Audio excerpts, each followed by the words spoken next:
Welcome to rapid maths Tamil channel. தமிழகத்தில் அரசு மற்றும் அரசு உதவி பெறும் கல்வியியல் கல்லூரிகளில் சேருவதற்கான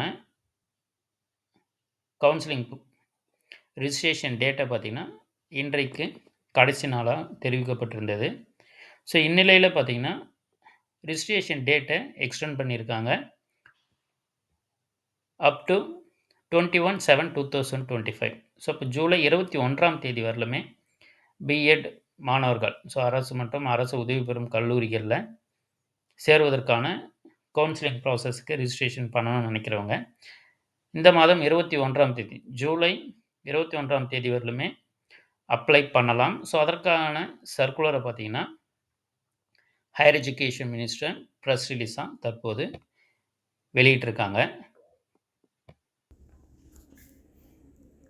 அரசு மற்றும் அரசு உதவி பெறும் கல்வியியல் கல்லூரிகளில் 2025-26ஆம் ஆண்டிற்கான பிஎட் மாணவர் சேர்க்கைக்கான விண்ணப்பங்கள் 20/6/2025 முதல் tngasa.in என்ற இணையதள முகவரியில் பதிவு செய்யப்பட்டு வருகிறது. இன்றுடன் 9/7/2025 கால அவகாசம் முடிவடைவதால் மாணவர்கள் நலன் கருதி விண்ணப்பிக்கும் தேதி 21/7/2025 வரை நீட்டிக்கப்படுகிறது. 31/7/2025 அன்று மாணாக்கர்கள் தரவரிசை பட்டியல் வெளியிடப்படும் எனவும் 4/8/2025 முதல் 9/8/2025க்குள் மாணாக்கர்கள் தங்கள் விருப்ப கல்லூரிகளை தேர்வு செய்யலாம்.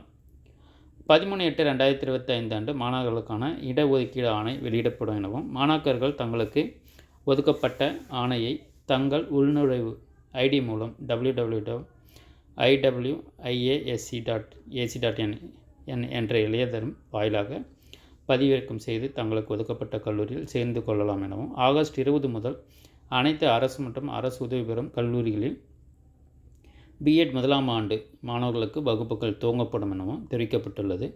மாணாக்கர்கள் தங்கள் விருப்பப்பட்ட பாடப்பிரிவுகளை மேற்குறிப்பிட்டுள்ள இணையதளத்தில் விண்ணப்பித்து இவ்வாய்ப்பினை பயன்படுத்தி தங்கள் எதிர்காலத்தை வளமாக்கிக் கொள்ள வேண்டும் எனவும் உயர்கல்வித்துறை அமைச்சர் அவர்கள் தெரிவிச்சிருக்காங்க. தொடர்ந்து நம்ம சேனலில் இருந்தாங்க நம்மளுடைய வாட்ஸ்அப் மற்றும் டெலகிராம் குரூப்பில் ஜாயின் பண்ணிக்கோங்க. உங்களுக்கான தகவலை மனசுக்கு கொடுத்துக்கிட்டே. தேங்க்யூ. தேங்க்ஸ் ஃபார் வாட்சிங்.